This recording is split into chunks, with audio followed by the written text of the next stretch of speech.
Y'all, I'm going through it with my tripod today, so child, if this video is like leaning to the left, leaning to the right, look at it as creativity, okay? Because the devil, he's trying me today.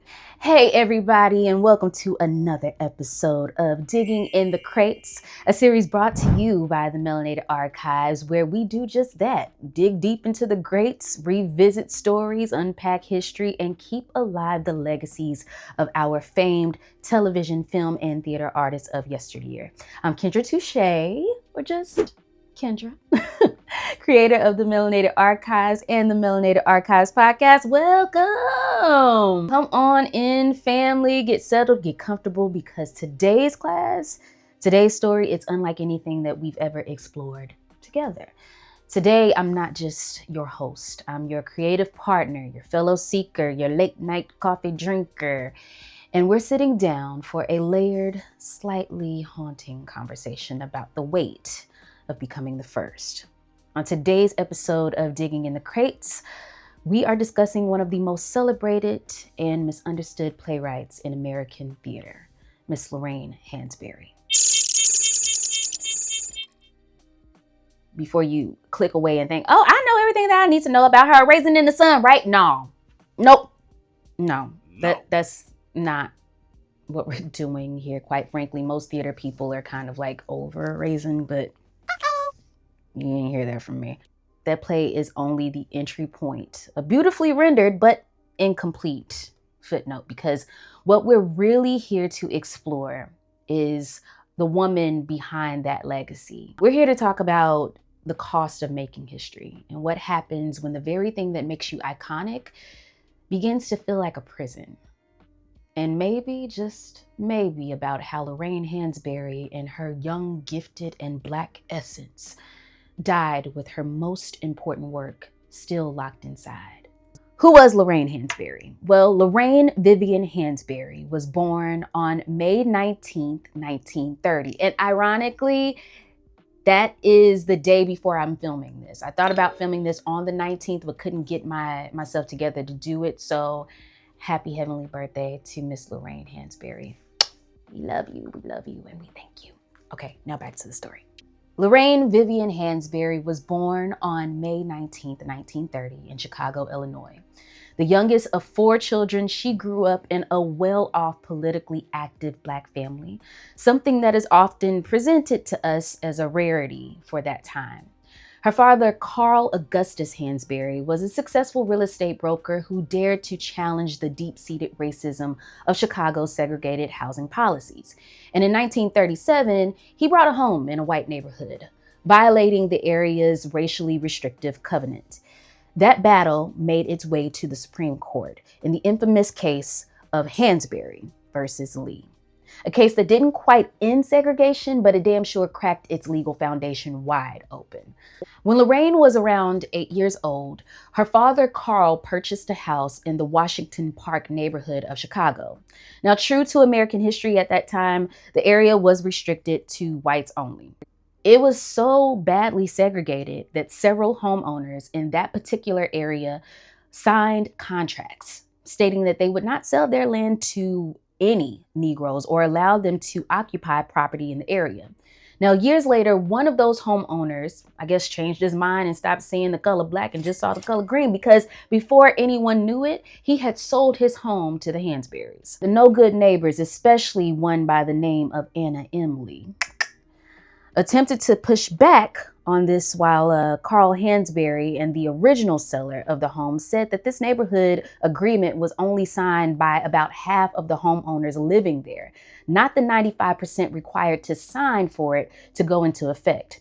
Now, when the Illinois court tried to uphold the agreement anyway, stating that the home could not be sold to the Hansberry, the case moved on to the Supreme Court, where it was eventually reversed, not only in the favor of the Hansberry family, but in the favor of all Black homeowners.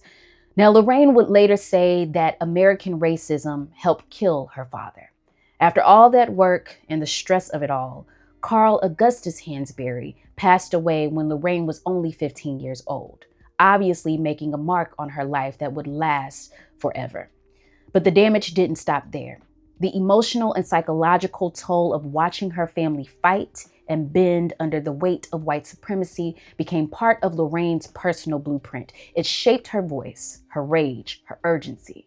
Now, because of how connected her family was, she grew up in a home visited by legends all the time, like W.E.B. Du Bois, Langston Hughes, Duke Ellington, Paul Robeson, Jesse Owens. Can you imagine walking into your living room and all of these people, they're in there and they're talking politics and they're talking culture and they're talking art?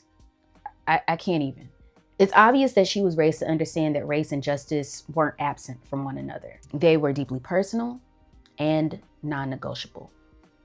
Lorraine would eventually go on to attend the University of Wisconsin, where she became politically active in her own right, aligning herself with the Progressive Party and the Communist movement. In 1950, she left school, moved to New York, and began building a new life, this time as a writer. She took classes at the New School, got involved with the Black newspaper Freedom, and worked alongside the likes of her family friend, W.E.B. Du Bois, as well as pioneering playwright Alice Childress. Shout out to her as well. We'll do another episode. Her earliest theatrical roots were born in that space where art met resistance. And by 1953, she had married Jewish songwriter and activist Robert Nimroff. Now, their love was real, but layered and unconventional, to say the very least. Lorraine had begun coming out on her own as queer around the same time. She even wrote letters to The Ladder, which was a lesbian magazine, under her own initials, trying to be a little discreet about it. But it was clear that she was a Black queer communist woman in the 1950s. She couldn't afford to be anything less than strategic. But she still carved out ways to live and express love. Now, allegedly, she would oftentimes drive around in Greenwich Village in a convertible with her girlfriend. I don't know, I haven't seen pictures. Her queerness was not an afterthought. It was a keyhole into the fullness of her identity. It's important to note that not only did her husband know about all of this, but he supported her, and he supported her all the way up until the very end. Even after they divorced in 1962, they remained very close friends. And then came A Raisin in the Sun. In 1959, Lorraine Hansberry made history as the first Black woman to have a play produced on Broadway. She was only 28 years old at the time. And I paused because sometimes I watch videos of her. She doesn't have that many interviews where we can see her speaking in real time, but the ones that do exist, she seems very mature. And maybe it's because when I watch those clips and I hear that voice, the low, intentional, wise, beyond her years voice, I see someone with the gravity of a woman in her 40s, but she wasn't. She was a young woman, a young Black woman at that, trying not to show her own fear, trying to sound old enough to be taken seriously, mature enough to be allowed in the room. And meanwhile, well, I'm in my 30s, still feeling like I'm like 20 years old. And whew, child, life is ghetto. Adulting is ghetto. Raisin obviously was a smash hit on Broadway in the 1961 film, hell, even more so. And that is all the way up until now. Some theater, somewhere, in some school is putting on a production of the play as we speak. And rightfully so. It was and still is a revolutionary success, the first of its kind. As a matter of fact, the reason why the play still resonates so well with audiences and theater makers alike is because Lorraine drew upon her personal experiences and wrote about the working class folks that rented homes and rooms from her father on the south side of Chicago. The character of Bonita, who was originated by my favorite actress, Diana Sands. Shout out to you. I talk about her often, so this is nothing new, you guys. That character was based on Lorraine herself. She was an eccentric, free-thinking Black girl trying to make sense of the world while boldly proclaiming to her very religious family that she, in fact, was an atheist, which Lorraine was too. Not too many people back then, at least not too many Black folks during that time, were talking about it. But just as much as A Raisin in the Sun had put Lorraine Hansberry in the limelight, it quickly became a shadow that she couldn't escape. Because the theater world and white America, well, they wanted more of that Lorraine. They wanted the easygoing, the respectable Black woman with just enough fire to be poetic, but not enough to set anything ablaze. But Hansberry, she had bigger things to say, and she wanted to say those things loudly. Her next play, The Sign in Sidney Bernstein's Window, premiered in 1964, a play that was very much about making a difference in a world full of challenges. It was radical and messy and interracial and philosophical and feminist and queer-coded. The critics didn't know what to do with it, and it ran for only 101 performances. Ironically, it closed the same night that Lorraine Hansberry herself passed away. And that leads us very quickly to the end of her life. Lorraine Hansberry died of pancreatic cancer on January 12, 1965. She was only 34 years old. And prior to starting this video, I mentioned the fact that yesterday was her heavenly birthday. And ironically, her funeral was held on Martin Luther King Jr.'s birthday, January 15th of that same year. He was unable to attend, but he did send a message to the Hansberry family in honor of Lorraine.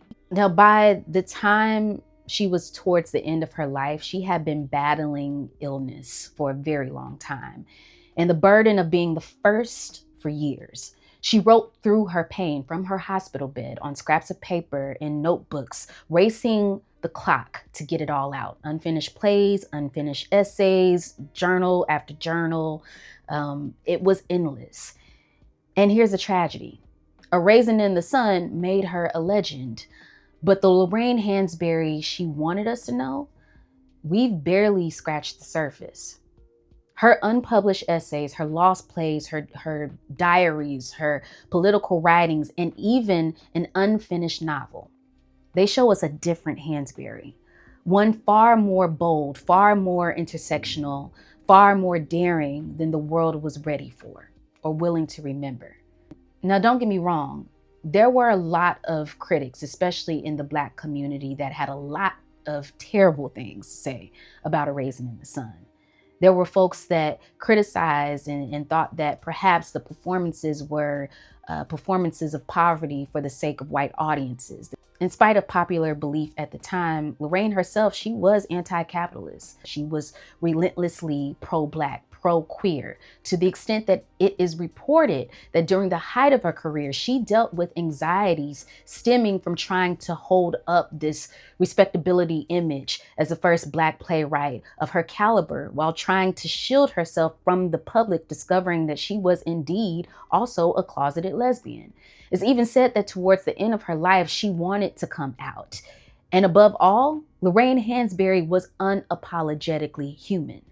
Now, after her death, her ex-husband donated all of her writings to the New York Public Library, blocking access to this side of her personal life for more than 50 years. Robert Nimroff edited and completed his ex-wife's play, Les Blancs, and collected several of her writings to produce the off-Broadway hit show To Be Young, Gifted, and Black. As a matter of fact, in his introduction to Hansberry's posthumously released autobiography, To Be Young, Gifted, and Black, an informal autobiography, her good friend James Baldwin himself alluded to how the pressures of success and demands of the entertainment industry, coupled with her dedication to the social and political challenges of the time, may have placed too heavy of a strain on her. The strain Baldwin mentioned was evident. Lorraine was trying to manage her career while staying true to her ideals, particularly as she pushed boundaries. James Baldwin wrote, "It is not at all far-fetched to suspect that what she saw contributed to the strain which killed her. For the effort to which Lorraine was dedicated is more than enough to kill a man." And that's real. We love a first. We celebrate the first to break the mold, to kick down the door, to shatter the ceiling. But what happens when the first becomes a cage? When the performance of progress hides the deeper, messier truth? Lorraine Hansberry didn't just write A Raisin in the Sun. She wrote about revolution, about Black liberation. She painted the lives we weren't ready to see. and dreamed futures we still haven't fully stepped into. And yet we so often stop at that raisin. Thank you so much for joining me today for another episode of Digging in the Crates. I hope this episode left you thinking, questioning, and feeling something. If it did in fact move you, be sure to like, comment, subscribe, and share this with someone who needs to hear it. I think we all need a little reminder every now and then to slow down, take care of ourselves. No matter how much we are pushed towards producing, it's only what we do for ourselves that will help us to be able to continue to do what we love. If you guys are interested in a little bit of this story and you want to hear some more of my thoughts about Lorraine Hansberry, you can actually check out one of our episodes in season 1 with my shero and my mentor, Valicia LeKay, in which we talk about her cancer battle while on Broadway in Motown the Musical. She has a very similar story to Lorraine, but thank God she stopped and was able to take control of her journey, and she openly shared that with us on the show. And let me know down in the comments what part of this story, of Lorraine's story, maybe surprised you a bit. Or who else do you want me to dig into next? I'm always down for suggestions. Now, don't forget to follow the Melanated Archives on all of our social media platforms. You can go here, here, here, or over here. Make sure to subscribe to the Melanated Archives podcast, link in the description below. And also remember that melanated isn't just a skin tone, it's a mindset. And as long as you can see in color, you can contribute to a world that honors and supports each and every one of us living here. Until next time, keep digging. Peace, love, and revolution. I'm Kendra Touche, and I'm out. Peace.